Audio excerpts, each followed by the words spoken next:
Come on in. We've been expecting you. We know you're watching this video on our website or YouTube channel because you want to know the exact steps on how to rush apostille this type of document as fast and as easily as possible. So buckle up, and here we go. Hi, if you're watching this video right now, it's probably because you're needing to understand where and how you can rush Apostille an employment verification letter, which is considered a non-recordable document by the Texas Secretary of State. What will it cost? What is the current turnaround processing times? And what are the exact steps that you need to follow to place a Texas Apostille order with us? First, all documents classified by the Texas Secretary of State as non-recordable documents, like an employment verification letter, cannot be emailed or faxed to us by you to Apostille. But there's one exception to this that we'll go over in a minute. You must either mail us or drop off to us the original wet ink signed employment verification letter, cannot be a photocopy, at our main Austin, Texas office. Second, all non-recordable documents must be properly wet ink notarized by a Texas notary public. You cannot use a notary from any other state or any other country. You can only use a Texas notary. Then you, a lawyer or a Texas notary, must include or attach on your non-recordable document either this Texas jurat or acknowledgement text as shown here.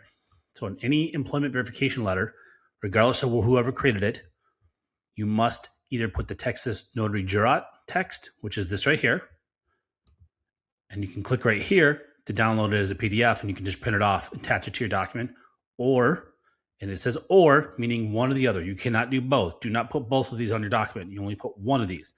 So if a notary is doing this, they can only put one of these. If a lawyer is creating this, or an employer, HR department, they can only do one of these. That's why it says or. So just pick one.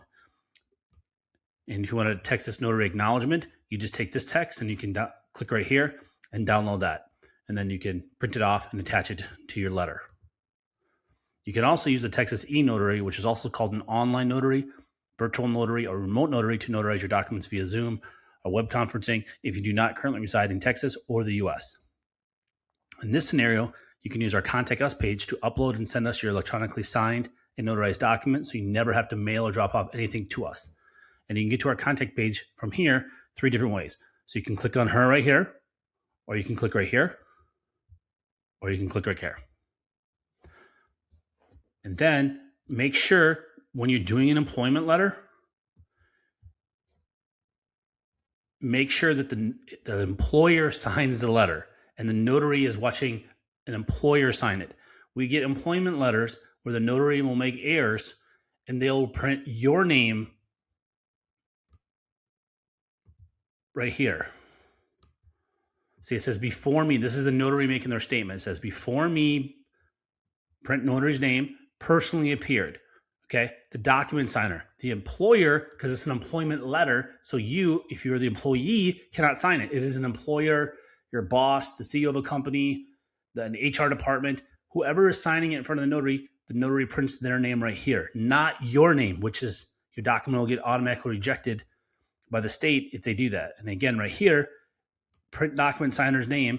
This is where they print whoever signs the employment letter, not your name and not the notary's name. The notaries will also mess that up. Even though we put print document signer's name, the notary will put their name there and your document will get rejected and you'll have to pay us a second time to redo it. So just make sure in this where it says by,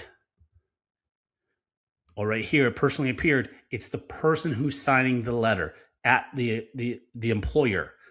So owner of the company, CEO, HR department, your boss, whoever, it's not your name doesn't go there and the notary's name does not go there. On our Texas Apostille order form page that you can access by clicking on the order form button at the very bottom of this page, you will need to complete the online Texas Apostille order form, to print it out and then drop it off or mail it to us along with a prepaid return FedEx or UPS shipping label so we can mail all your documents back to you or to whomever in the world you want. And again, if you do the electronic notary, then you don't have to mail or drop off anything to us. And then you just go to our contact page that I've already shown you how to get, and you're going to upload 3 things to us. You're going to upload the e-notarization document. You're going to upload a PDF of your prepaid return shipping label from FedEx or UPS, and then you're going to upload our order form in a PDF. When you go to our order form page, instead of printing it out as a hard copy, when you go to your print function on your computer, you just click the option where it says Save as PDF. And then you'll save our order form as a PDF, and then you'll upload that to our contact form. And then you don't have to mail anything. You don't have to drive anywhere. You don't have to leave your house. Stay in your pajamas. You don't got to do anything. It's very easy. Next is step 2, which is the shipping instructions. This is step 2. I'm going to go over how you're going to get documents to, and we're going to get documents back to you. So the shipping to and from, and how you have to create the shipping labels and what you have to do. So depending if you're getting a state, federal, or embassy level documents apostilled, or all three. If you're going for example, a non-Hague country, you have to go through the legal, that's called the document legalization or attestation process. And if it's a state level document, like say a birth certificate for, let's say, Vietnam or Thailand, you'd have to get it done at the state level of Texas, then the U.S. Department of State, and then the embassy of that country. And that's the third step. So I'm going to go over all that on how you have to do the shipping. So to get your documents to us, there's going to be typically only 2 ways. One, which is the easiest way and what we recommend to 99% of people, and that's you're going to overnight or mail your documents to our Austin address, which is on our order form page and on our shipping instructions. Or if you live in the Austin area, you can drop off your documents to us. Again, it does not speed up the process, which we go over in step 3. It does not speed up the process at all, mailing it or dropping off. It's not a walk-in service. You can't walk into our office and come out with it and getting an apostille. Apostils are only done at the Texas Secretary of State, U.S. Department of State, Washington, D.C., or a consulate or embassy of that foreign country. And we do all the legalizations in our D.C. office at all the foreign embassies in D.C., which is where 99% of all the world foreign embassies are located at. So I'm going to go through what you have to do. So if you're going to mail your documents to us, please do not use the post office. Do not use the United States Post Office. They lose documents constantly. They lose billions of dollars for a reason every year. They are incompetent. They're unreliable. Do not use them. Do not mail your documents to us or have us mail them back to you, because it's usually the tracking is horrible. We recommend only to use FedEx, but if you want FedEx or UPS, or if you're in Europe or in South America or Central America, I know it's big down there in those countries, is DHL. But again, the most reliable and who we recommend, and we ship with them every single day, and we ship up tens of thousands of documents, and we have clients on 6 continents, haven't got Antarctica yet, it's FedEx. They are by far the most reliable. If you want your documents not to be damaged or lost, they are the most reliable, and they are the cheapest if you're using documents in the US by far. And I'll give you an example. We ship to our DC office from Austin, Texas. So the middle of Texas, all the way as far as you can possibly go across the country until the Atlantic Ocean to Washington, D.C. It costs us $10.95 to 2-day FedEx documents to our DC office. If we use UPS, same turnaround time, it's over $40. If we use the post office, it's over $20. It's like $23. It's over twice.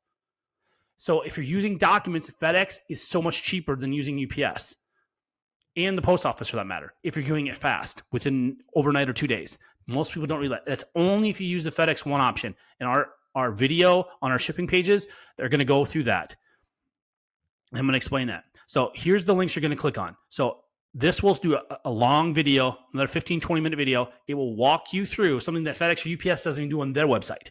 We have screenshots and a video walking through the screenshots on how you can create a prepaid return shipping label on FedEx.com or UPS.com from anywhere in the world. So I don't care where you live in the world, you can go online and you can create a prepaid shipping label, and then you can print that out and mail that to us, or you can download it and email the PDF that they give you. It's only a PDF. You cannot give us shipping labels in a Word document or a GIF or a JPEG or whatever it is. You need the original PDF that both UPS and FedEx will give you. When you create it, and you click on these links right here, and they'll show you a video and walk you through screenshots on how you have to do that anywhere you want. Okay. And then if you're doing internationally, you have to do what's usually called a customs invoice or customs receipt that you have to do. You click on these ones, this one for FedEx and this one for UPS, and we already have a pre-filled out for you template that you just got to fill out and then sign your name and date and put the date on it. That's it. It's already done for you. Again, depending on the country, they don't normally need this, but we always do it just in case. We tell you to do it if you're shipping internationally, for shipping your document from the US to another country. For example, Mexico doesn't really care that much, but you can do it anyways, but they don't really care with FedEx. But a lot of the other countries in the world, to get through customs, you're going to make sure you're going to want to have that. Okay. And then the other big thing is you cannot put our name on the shipping label. Let me repeat myself. You cannot put our name, phone number, or address anywhere on your shipping when we're shipping it back to you. That's the shipping to you. So we've apostilled your document, and now you want it to return to you or to a law firm or to another country or a friend or family or coworker or a company or government entity, wherever you want us to send it. You're creating a prepaid shipping label. Okay, you are the importer and you are the shipper. So you cannot have our name on it, because if it goes through customs, we'll get billed for it, and we do get billed for it, hundreds of dollars. That's not ours. So we will not ship your documents back to you if you put our name on it. Okay, think of it like a envelope that you're mailing to somebody. In the upper left-hand corner in the United States, you put the return sender, meaning if the address you send it to it's a wrong address or the post office can't deliver it, they're going to return that mail to you. That's what we're asking for. You just can't put our address on there. You have to put any address. It doesn't matter what it is. You can put your friend, family member, coworker, a business. It doesn't matter. You just can't put our information on there. Again, you can just put yours. That's what people do. You can put your address as the to and the from. So, for example, you're shipping it. You want it shipped back to Europe, let's say. You have a friend or family member in the U.S. You can just use their address. Again, this is only if your document gets returned to you. They need an address to send it back to. Or if it goes through customs, they have to have an address to bill someone if you didn't pay the customs or whatever. Again, it doesn't really matter. You just can't put our address on it. It's real simple. And then again, both of these, you click on this, we'll go through what that means on how to do it. When you get to the FedEx or UPS, when you're online doing it, they'll ask, where is it getting sent from? Where you just can't put our address or phone number on there. It's very simple. People do it every day. People say we can't do it. Yes, you can. You're just not doing it right. Just follow our directions. Do it online. Don't walk into FedEx or UPS store to try to do this, because a lot of times those people don't know what they're talking about. You can just do it online.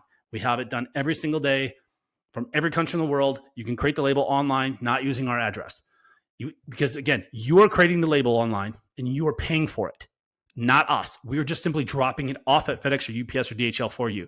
So you cannot put our address, because then we, technically, in the eyes of FedEx or UPS or DHL, we are the importer then. We are the shipper. Do you see that all the liability, the legal liability falls onto our company, and we don't, our legal policy, our company policy, we can't have that. So do not put our address on the shipping labels. Very important, because we will not ship it 100%. We will not ship it back. We will contact you and say you have to send us a new shipping label. If you have it on there for international orders, our address and phone number and name cannot be on. Specifically, if it's going for international, we will not ship it back. So very important, if you're on a time crunch and you need these documents back, that's going to delay it potentially days for you to get us a new label and us contacting you. So please follow these directions and do not put our name or address or phone number on the prepaid shipping label. So yeah, that's basically it on shipping. It's, again, very simple. You just give us, again, if you're going to drop off documents to us, make sure you can also drop off to us, and then you can also give us a prepaid shipping label, and we'll ship them back to you. So you drop them off. You don't mail them to us, but you drop them off to us, but you want to mail them back to you. A lot of people do that as well. So you go online, create your shipping label, and when you drive to our Austin locations, you drop off your documents, and then the same day, the next day, 2 days, as we go over in step 3, how long it takes the Secretary of State to issue them, or the federal government, or the embassy, then we'll ship it back to you. So that's about it. Thanks. This is step 3. I'm going to go over the current pricing that we have, and if you're going to drop off documents to us, and our turnaround times that are as of today, November 30th, 2025. So if you're going to drop off documents to us, what you're going to need to do is you're going to need to print off our order form that you do online, which you're going to click down here, right here. By clicking this, you'll go to our order form page, and that's what you're going to fill out online and then print it out. And there's another video there that will go through how to fill out the order form and all that stuff. So if you're going to mail your documents to us, which is what most people do, you print out our order form, and then you send that along with your documents, like we state in step 2, you send it to us. If you're going to drop off your documents to us in person, which does not speed up the process, and I'm going to go over that, if you're going to drop it off in our Austin office, which is the only location, not Houston, not Dallas, only our Austin office, you can drop it off, your documents. So if you live in the Austin area, you need to print off our order form and then bring that in along with your documents. And then I'm going to go over right now our cutoff times. So for same day service, what that means is we're going to file your legal documents with the Texas Secretary of State if we get your documents by 12 p.m. Central Standard Time, Monday through Friday, excluding any major federal or state holidays. So whenever the Secretary of State is open, and they're actually closed more days than just the federal and state. Like for 4th of July this year, they closed the Monday after 4th of July. That wasn't a federal holiday. And they closed this week, Wednesday, before Thanksgiving, and that was not a federal holiday. Or Black Friday. Black Friday, they are closed as well. That's not a federal holiday, but they're closed. So they're closed for 3 days this week. And they'll be closed for 3 days for Christmas, they've already announced. The day before Christmas Eve Day. So Christmas Eve Day, which is not a federal holiday. So whenever they're closed, we cannot file your document. Just make sure you know that so you're aware with the turnaround times. No company can file your documents unless the Secretary of State is open. So I just want to be clear about that. So if we get your documents by 12 o'clock Central Standard Time, Monday through Friday when they're open, we are going to guarantee if we get them by 12 o'clock, we are going to file them with the state of Texas. Then, depending on their turnaround times, they change. We don't control this. No company, no person controls how fast they're going to turn them around. As of right now, and we change this every single month. Like right now, in a few hours, this is going to change to December 2025. So if you're watching this video in the future, in 2026 or 2027, forget what you're seeing on this video. Whatever it says right on this page right here, this is what the current turnaround time is going to be for the Secretary of State. And I'm going to go through this on our examples. So as right now, November 2025, it takes between 0 and 2 business days for the Secretary of State to issue apostles on documents. And I'm going to explain what 0 days means. Okay. So we give some scenarios here. So if we receive your paperwork by mail or drop off by noon Central Time, we're going to file your documents. Then it's possible, not probable, the Secretary of State is going to issue your apostille the same day. So same day means 0, meaning we're going to get your document by or before noon of that day. We're going to file it that day, and they may issue it that same day, and we're going to mail back to you the exact same day. That is 0 days. Or it could take them up to 2 business days after we file it have them issued to you. Okay, so I'm going to explain our examples here. So scenario 1, we receive your documents before or by our noon Central Standard Time cutoff time on a Monday, and then we file it that same day. The Secretary of State will either issue an apostille on your documents the same day, which is 0 days. The next business day, they might do it, which is 1 day, or 2 business days. So the worst case scenario, you're going to get it and mail back to you is on Wednesday. So that is the best case scenario if we get your document by 12 o'clock. Okay. Example number 2 is if we get your document after noon Central Time. So if you mail it to us and we get it at 2, 3 o'clock in the afternoon from UPS or FedEx or DHL, or you drop it off at our office at 2, 3, 4, 4:55, we have people right before 5 o'clock drop it off on that same Monday, we're going to file it then we can only file it the next day. We're going to file it the next business day. And then they could issue it that same day. That's 0 days. They might issue it the next business day, 1 day, or 2 business days. So worst case scenario, we can pick it up and mail it back to you on that Thursday. So again, both scenarios, if we get your document on a Monday, we get it before noon or after noon, it's going to be Wednesday or Thursday. So again, the absolute worst case, unless there's a zombie apocalypse or an orc uprising or alien invasion, if you do it on Monday, it's going to be mailed back to you on Thursday. Worst case, best case, it can be mailed back to you on Monday. So just to go through that. And I cannot stress this enough. If you're traveling to our main office in Austin, dropping off your documents instead of mailing to you does not speed up the process. It doesn't matter if we get them by drop off or by mail before noon or after, it's going to be the same turnaround time. Too many people, they don't read our website, they don't contact us, and they show up thinking it's going to be done the same day. And that's not possible because it's Secretary of State. It's up to them. They are going to decide if they're going to issue it the same day, next day, or 2 days. So please, unless you live in the Austin area, it does not speed up the process. Just overnight your documents to us, like we say in step 2, how to do it. Okay. And then these prices are as of today. These might change next year in 2026 or 2027 or 2028, whenever you're watching this video. But don't go by what this video says. Go by what this is saying right here. Whatever this says right here, whatever it says right here at this time, that's the current pricing. So for the first document, so if you need 1 document to apostille at the Secretary of State, it's $95. And that includes all filing fees. So you don't write us a check or money order, a cashier's check. You don't send us money for the state filing fee, and you do not do the paperwork. You don't send us the state form. We have our own forms, and we pay the filing fee. So it's just $95. That's it. There's no tax. It's just $95 flat. That's all you call. And then if it's multiple, it's discounted. And this is just an easy little chart for you. If it's one document, it's 95. If it's two documents, you need apostille, and this is at the same time, it's 170, 3, 245, so and so and so and so. So that's just the current pricing all the way. We just have it. And again, any additional documents are $75 each. And then when you're ready to order, you just click this button, and that's going to take you to our order form page for Texas Apostles. And again, this is only for Texas. This isn't for federal pricing or corporate pricing, Texas corporate pricing for corporate documents to apostille or embassy fees. This is specifically only for Texas Secretary of State and Texas documents. So documents that are notarized by Texas Notary or documents that were issued from a Texas entity, city, state, county, or state government, like a Texas birth certificate, death certificate, marriage license, divorce decree, criminal records, checks, driver's license, power attorneys, stuff like that. So that's step 3. Thanks.